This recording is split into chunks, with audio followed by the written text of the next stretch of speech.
Audio clip number 57۔ اس clip میں آپ انشاءاللہ قرآن پاک کی سورہ بقرہ کی آیت نمبر 170 سے 172 کی تلاوت، ترجمہ اور تفسیر صراط الجنان سنیں گے۔ بسم اللہ الرحمن الرحیم۔ ترجمہ، اللہ کے نام سے شروع جو نہایت مہربان رحمت والا ہے۔ وَإِذَا قِيلَ لَهُمُ اتَّبِعُوا مَا أَنزَلَ اللَّهُ قَالُوا بَلْ نَتَّبِعُ مَا أَلْفَيْنَا عَلَيْهِ آبَاءَنَا أَوَلَوْ كَانَ آبَاؤُهُمْ لَا يَعْقِلُونَ شَيْئًا وَلَا يَهْتَدُونَ۔ ترجمہ، اور جب ان سے کہا جائے کہ اس کی پیروی کرو جو اللہ نے نازل کیا ہے تو کہتے ہیں بلکہ ہم تو اس کی پیروی کریں گے جس پر ہم نے اپنے باپ دادا کو پایا ہے، کیا اگرچہ ان کے باپ دادا نہ کچھ عقل رکھتے ہوں نہ وہ ہدایت یافتہ ہوں۔ وَإِذَا قِيلَ لَهُمْ، اور جب ان سے کہا جائے، تفسیر صراط الجنان میں ہے جب کافروں سے کہا جاتا ہے کہ توحید و قرآن پر ایمان لاؤ اور پاک چیزوں کو حلال جانو جنہیں اللہ تعالیٰ نے حلال کیا، تو مشرکین اس کا ایک ہی جواب دیتے ہیں کہ ہم تو اسی راہ و رسم اور طور طریقے پر چلیں گے جس پر ہمارے باپ دادا چلتے آئے ہیں۔ انہیں فرمایا گیا کہ جب باپ دادا دین کے امور کو نہ سمجھتے ہوں اور راہ راست پر نہ ہوں تو ان کی پیروی کرنا حماقت و گمراہی ہے۔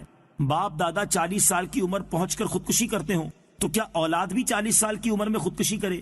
وہ روزانہ کیچڑ میں چھلانگ مارتے ہوں تو کیا اولاد بھی یہی شروع کر دے؟ سیدھی بات ہے کہ صحیح بات میں پیروی کی جائے اور غلط میں ہرگز نہیں۔ شریعت کے مقابلے میں باپ دادا کی پیروی کرنا کیسا؟ شریعت کے مقابلے میں گمراہ باپ دادا کی پیروی کرنا حرام ہے۔ یوں ہی گناہ کے کاموں میں باپ دادا کی پیروی ناجائز ہے کہ بحکم حدیث اللہ تعالیٰ کی نافرمانی کے کام میں کسی کی اطاعت نہیں کی جا سکتی۔ ہمارے ہاں شادی، مرگ اور دیگر کئی مواقع پر شریعت پر چلنے کا کہا جائے تو لوگ آگے سے یہی باپ دادا، خاندان اور برادری کے رسم و رواج کا عذر پیش کرتے ہیں۔ یہ بھی سراسر غلط و باطل ہے۔ خلاصہ کلام یہ ہے کہ بروں کی پیروی بری ہے اور اچھوں کی پیروی اچھی۔ جیسے ہم بزرگان دین، صحابہ، تابعین، ائمہ مجتہدین، اولیاء و صالحین کی پیروی کرتے ہیں تو یہ بہت اچھی ہے کہ اس کا حکم خود قرآن نے دیا ہے۔ چنانچہ فرمایا وَكُونُوا مَعَ الصَّادِقِينَ، اور سچوں کے ساتھ ہو جاؤ۔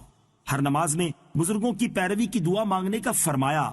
چنانچہ فرمایا صراط الذین انعمت علیہم، ان لوگوں کے راستے پر چلا جن پر تو نے انعام کیا۔ اللہ تعالیٰ ہمیں اچھوں کی پیروی کرنے اور بروں کی پیروی سے بچنے کی توفیق عطا فرمائے۔ وَمَثَلُ الَّذِينَ كَفَرُوا كَمَثَلِ الَّذِي يَنْعِقُ بِمَا لَا يَسْمَعُ إِلَّا دُعَاءً وَنِدَاءً صُمٌّ بُكْمٌ عُمْيٌ فَهُمْ لَا يَعْقِلُونَ۔ ترجمہ، اور کافروں کی مثال اس شخص کی طرح ہے جو کسی ایسے کو پکارے جو خالی چیخو پکار کے سوا کچھ نہیں سنتا۔ یہ کفار بہرے، گونگے، اندھے ہیں تو یہ سمجھتے نہیں۔ وَمَثَلُ الَّذِينَ كَفَرُوا، اور کافروں کی مثال، حضور پرنور صلی اللہ تعالیٰ علیہ وسلم کافروں کو مسلسل دین حق کی دعوت دیتے رہتے۔ کافر سنتے تو تھے لیکن اس سے کچھ نفع حاصل نہ کرتے، یعنی ایمان نہ لاتے۔ ان کے سننے کی مثال بیان کی گئی کہ جس طرح جانوروں کا ایک ریوڑ ہو اور ان کا مالک انہیں آواز دے تو وہ محض ایک آواز تو سنتے ہیں لیکن مالک کے کلام کا مفہوم نہیں سمجھتے۔